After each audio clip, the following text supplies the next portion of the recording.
మన VVIT university, absolute discipline, absolute education.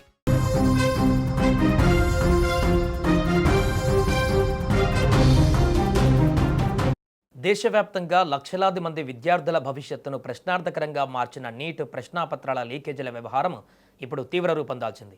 దేశవ్యాప్తంగా కలకలం రేపిన ఈ అవకతవకలకు నిరసనగా విద్యార్థి లోకం సమరశంఖం పూరించింది. దీనిలో భాగంగా జూలై 24 తెలంగాణ వ్యాప్తంగా విద్యాసంస్థల బంద్కు విద్యార్థి సంఘాల ఐక్యవేదిక పిలుపునిచ్చింది. పాఠశాలలు, కళాశాలల నుంచి విశ్వవిద్యాలయాల వరకు ఈ బంద్ ప్రభావం ఉండబోతోంది. హైదరాబాద్లో ఏర్పాటు చేసిన విలేకరుల సమావేశంలో విద్యార్థి సంఘాల నాయకులు బంద్ వివరాలను అధికారికంగా వెల్లడించారు.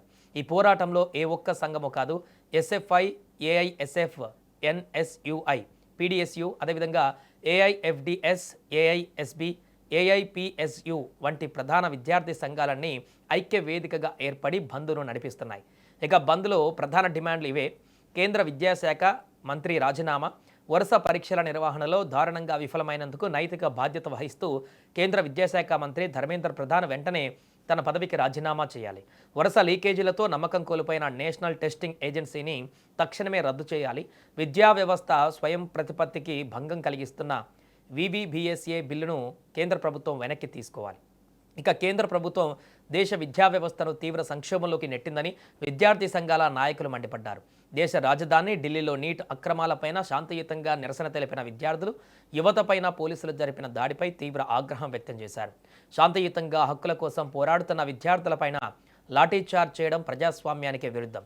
ఢిల్లీ ఘటనపైన పారదర్శక విచారణ జరిపి బాధ్యులైన పోలీసు అధికారులపైన వెంటనే కఠిన చర్యలు తీసుకోవాలని వారు డిమాండ్ చేస్తున్నారు. దీంతోపాటు పరీక్షల నిర్వహణలో పారదర్శకత లోపించడం వల్ల రాత్రింబవళ్లు కష్టపడి చదివిన పేద మధ్యతరగతి విద్యార్థుల జీవితాలు నాశనమవుతున్నాయని ఆవేదన వ్యక్తం చేశారు. మరోపక్క జూలై 24న జరగబోయే ఈ రాష్ట్ర వ్యాప్త విద్యాసంస్థల బంద్ను జయప్రదం చేయాలని విద్యార్థి సంఘాల ఐక్యవేదిక పిలుపునిచ్చింది. ఈ సమ్మె కేవలం విద్యార్థుల సమస్య మాత్రమే కాదని ఇది ప్రతి కుటుంబానికి సంబంధించిన విషయమని గుర్తు చేశారు. పాఠశాలలు, కళాశాలల యాజమాన్యాలు, ఉపాధ్యాయులు, అధ్యాపకులు, తల్లిదండ్రులు మరియు మేధావులు ఈ బంద్కు సంపూర్ణ మద్దతు తెలపాలని కోరారు. ప్రైవేటు స్కూళ్లు, కార్పొరేట్ కాలేజీలు కూడా స్వచ్ఛందంగా మూసివేసి విద్యార్థుల భవిష్యత్తు కోసం కలిసి రావాలని ఐక్యవేదిక విజ్ఞప్తి చేసింది. లక్షలాది మంది విద్యార్థుల భవిష్యత్తుతో ముడిపడి ఉన్న ఈ నీట్ లీకేజీల వ్యవహారం పైన కేంద్ర ప్రభుత్వం ఇప్పటికైనా కఠిన చర్యలు తీసుకుంటుందో లేదో, జూలై 24న జరగబోయే బంద్ ప్రభావం తెలంగాణ వ్యాప్తంగా ఎలా ఉండబోతుందో చూడాలి. ఏదేమైనా నీట్ పేపర్ లీక్ వ్యవహారం ప్రస్తుతం దేశాన్ని కుదిపేస్తోంది.